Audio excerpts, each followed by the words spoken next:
বহু মানুষ আল্লাহর ভয়ে ভীতু হয়ে কেঁদে মাটিতে লুটিয়ে পড়ে। তাদের কান্নার শব্দ তাদের ভীতিকে আরো বেশি করে দেয়। আল্লাহ তাআলা বলছেন, বহু মানুষ দুনিয়াতে আল্লাহর ভয়ে কেঁদে মাটিতে লুটিয়ে পড়ে এবং তাদের কান্নার শব্দটা তাদের ভয় ভীতিকে আরো বেশি করে দেয়। কান্নার শব্দ মানুষের ভয় ভীতিকে আরো বেশি করে দেয়, এ কথা আল্লাহ তাআলা বলছেন। আল্লাহ তাআলা আমাদের নবী মুহাম্মদ সাল্লাল্লাহু আলাইহি ওয়াসাল্লামকে বলেন, ফাইদা ফারাগতা ফানসব ওয়া ইলা রাব্বিকা ফারগাব।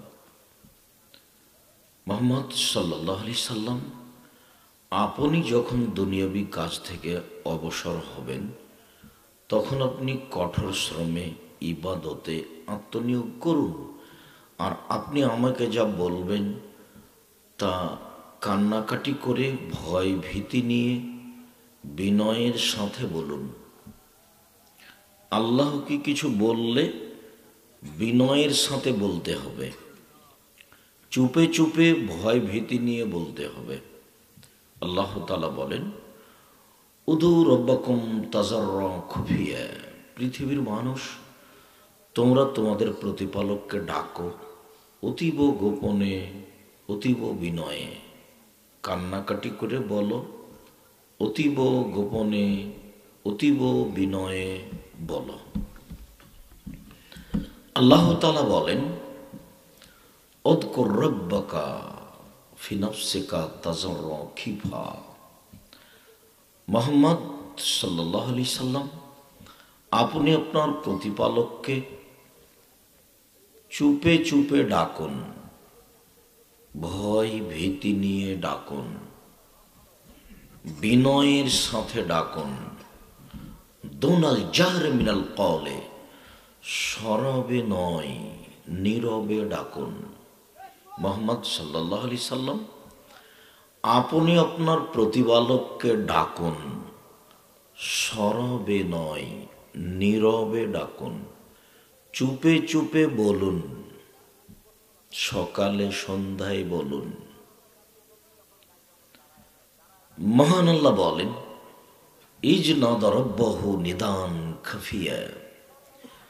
যখন জাকারিয়া আলাইহিস সালাম তার প্রতিপালককে চুপে চুপে ডাকলেন, ডেকে বললেন, প্রতিপালক,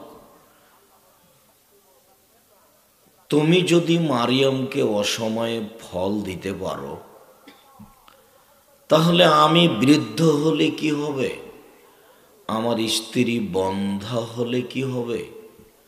তুমি আমাকে সন্তান দিতে পারো, তুমি সর্বশক্তিমান। তুমি মারিয়ামকে অসময়ে ফল দিয়েছ, ওতে আমার বিশ্বাস যে আমি বৃদ্ধ মানুষ হয়ে গেলে কি হবে, আমার স্ত্রী বন্ধ্যা বাচ্চা দিতে পারে না, তাতে কি আছে? তুমি ইচ্ছা করলেই দিতে পারো। আর তোমাকে বললে তুমি মানুষকে নিরাশা করো না। যেহেতু তুমি নিরাশা করো না, যেহেতু তুমি সর্বশক্তিমান, যেহেতু তুমি গোপনে গোপনে বললে কথা শোনো, কাজে আমার একটা কথা শোনো, আমি অতীব গোপনে তোমাকে বলছি, তুমি আমাকে একটা সন্তান দাও। তখন আল্লাহ বলছেন, ঠিক আছে, তোমার কথা মেনে নিলাম, তোমাকে ইয়াহইয়া নামে একটি সন্তান দিলাম।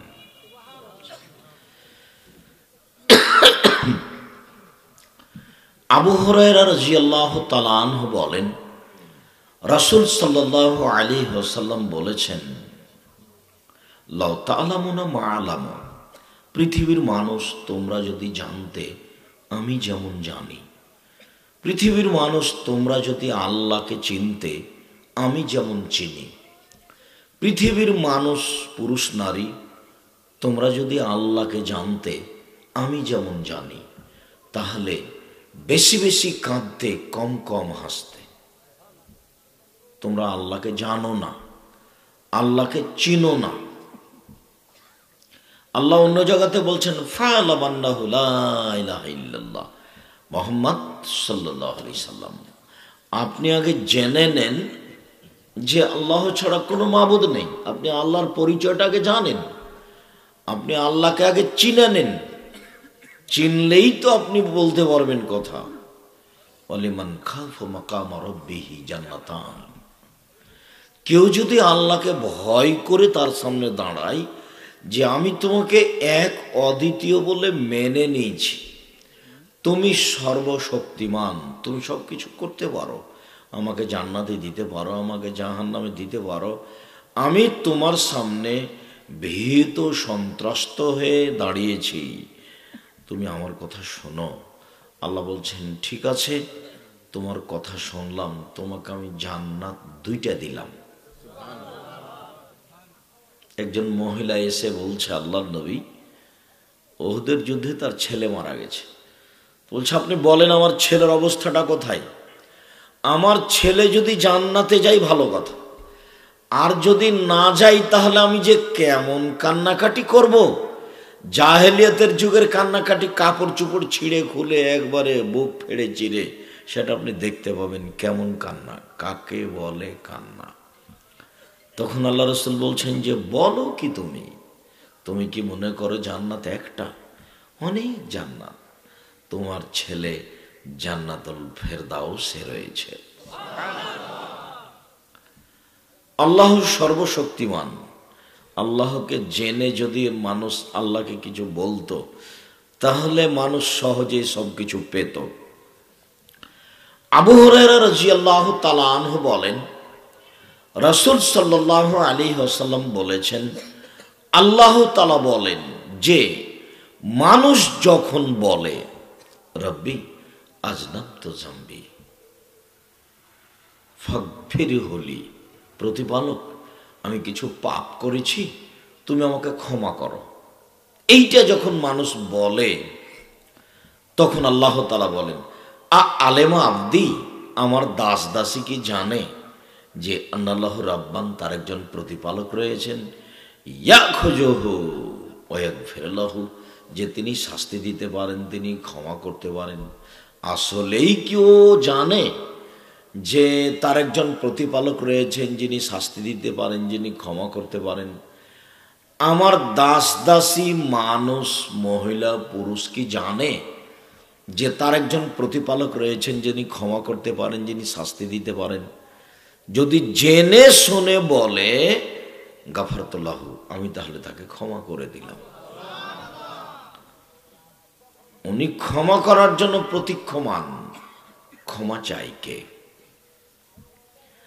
আনাস রাদিয়াল্লাহু তাআলা আনহু বলেন, রাসূল সাল্লাল্লাহু আলাইহি ওয়াসাল্লাম বলেছেন, আল্লাহ তাআলা বলেন, ইবনা আদম, এ আদমের ছেলে মেয়ে শোনো,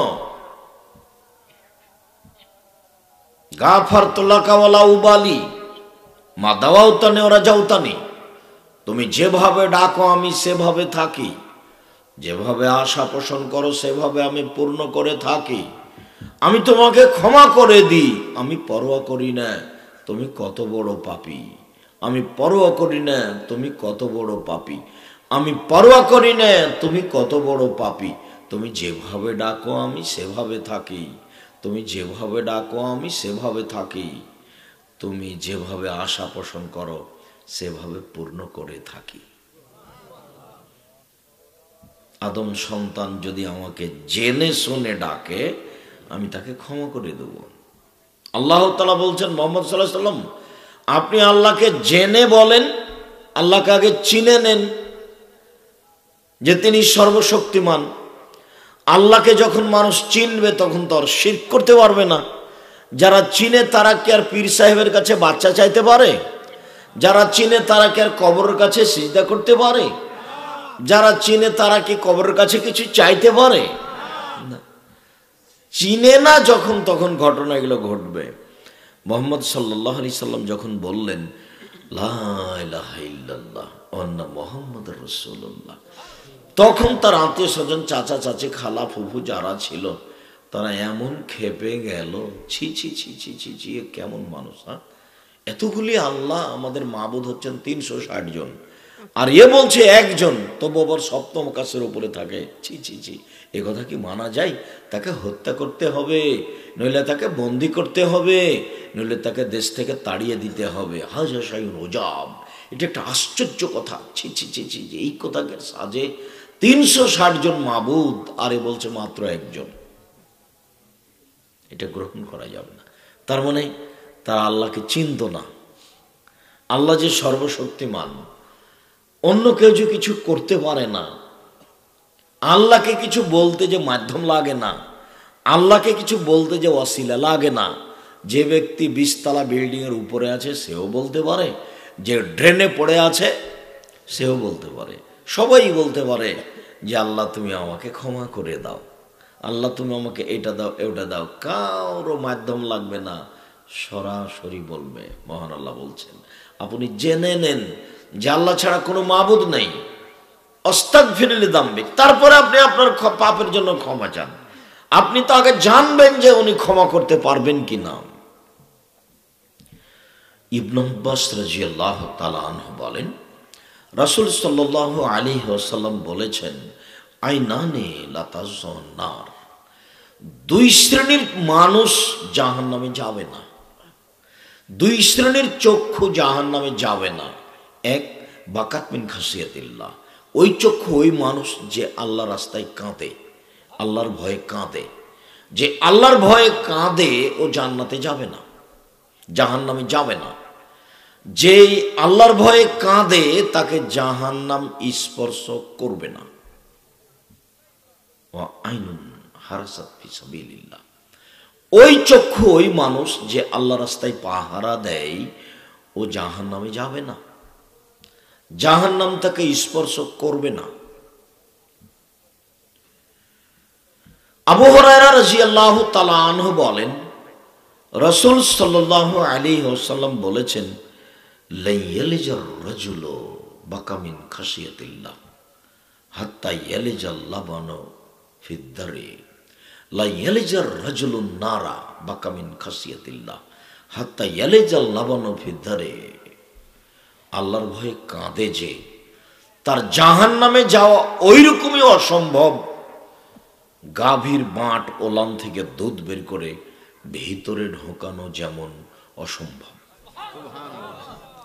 গাভীর বাঁট বান ওলান থেকে চাপ দিয়ে দুধ বের করে ভিতরে ঢোকানো যেমন অসম্ভব, আল্লাহর ভয়ে কাঁদে যে তার জাহান্নামে যাওয়া তেমনি অসম্ভব, সে জান্নাতে যাবে।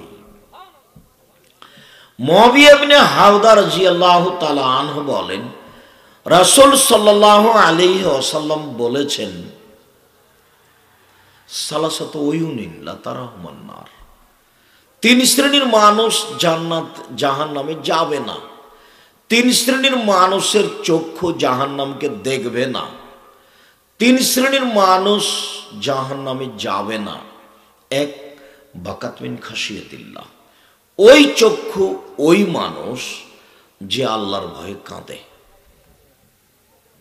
যে আল্লাহর ভয়ে কাঁদে এই মানুষ জাহান্নামে যাবে না। 2, হারাসাত ফি সাবিলিল্লাহ, ওই চক্ষু ওই মানুষ যে আল্লাহ রাস্তায় পাহারা দেয়, যে আল্লাহ রাস্তায় পাহারা দেয় সে জাহান্নামে যাবে না। 3, গাসাতান মাহারিমিল্লাহ, বেগানা নারীকে দেখে চক্ষু নিচু করে যে সে জাহান্নামে যাবে না। বেগানা নারীকে দেখে চক্ষু নিচু করে যে, অপর নারীকে দেখে চক্ষু নিচু করে যে, সে জাহান্নামে যাবে না, সে জান্নাতে যাবেই। রাসূল সাল্লাল্লাহু আলাইহি ওয়াসাল্লাম বলেন, পৃথিবীর মানুষ তোমরা একটু আল্লাহকে সত্য সত্যই লজ্জা করো তো, আল্লাহকে একটু সত্য সত্যই লজ্জা করো। তো সাহাবীগণ বলছেন, আমরা সত্য সত্যি আল্লাহকে লজ্জা করি। তখন আল্লাহ রাসূল বলছেন, না না না না না না, সত্য সত্যই লজ্জা করা হলো এই যে মাথাটাকে এবং মাথার সাথে আনুষঙ্গিক যা কিছু আছে সবকে হেফাজতে রাখে যে, সেই আল্লাহকে সত্য সত্যই লজ্জা করে। তো মাথার সাথে আছে এক নম্বরে চোখ। চোখকে কন্ট্রোল করে যে সে সত্য সত্যই আল্লাহকে লজ্জা করে। রাসূল সাল্লাল্লাহু আলাইহি সাল্লাম বলছেন, আইনানে তাজনিয়ানে জিনাহুমান নাজর, দুই চোখের জেনা হচ্ছে চোখ দিয়ে দেখা। অলুজনানে জিনাহুমাল ইস্তেমাও, দুই কানের জেনা হচ্ছে কান দিয়ে শোনা। অল ইয়াদ জেনাহাল বাতস, হাতের জেনা হচ্ছে হাত দিয়ে ধরা। और रिजल जना अल मत्सी, पाয়ের জেনা হচ্ছে পা দিয়ে চলা। জেনাল কলব তাতামান্না তাস্তাহি, অন্তরের জেনা হচ্ছে পরিকল্পনা করা। জেনাল লেসানা নুতক, জিহ্বার জেনা হচ্ছে কথা বলা। এগুলো সব জেনার মাধ্যম। সাহাবীগণ, তোমরা একটু আল্লাহকে সত্য সত্যই লজ্জা করো তো। তো সাহাবীগণ বলছেন, আমরা আল্লাহকে সত্য সত্যই লজ্জা করি। তখন আল্লাহ রাসূল বলছেন, না না না না না, তোমরা যেটা বুঝেছো সেটা আমি বলিনি। আমি বলছি যে সত্য সত্যই লজ্জা করে আল্লাহকে সেই যে তার মাথা সহ আনুষঙ্গিক যা আছে তাকে হেফাজতে রাখে। মাথার সবচেয়ে যেটা বিপজ্জনক বস্তু সেটা হলো চক্ষু। সবচেয়ে যেটা বিপজ্জনক বস্তু সেটা হলো মুখ। মানুষের যেটা বিপজ্জনক বস্তু সেটা হলো কান। তাহলে কানে গান শোনে, কানের জেনার কথা শোনে, জেনার কথা শুনে জেনার প্রতি ক্ষিপ্ত হয়ে ওঠে, মানুষের মন্দ কথা শোনে, মানুষের বিরুদ্ধে কথা শোনে, মানুষের গীবত করতে কানে শোনে। কান খুব ভয়াবহ জিনিস।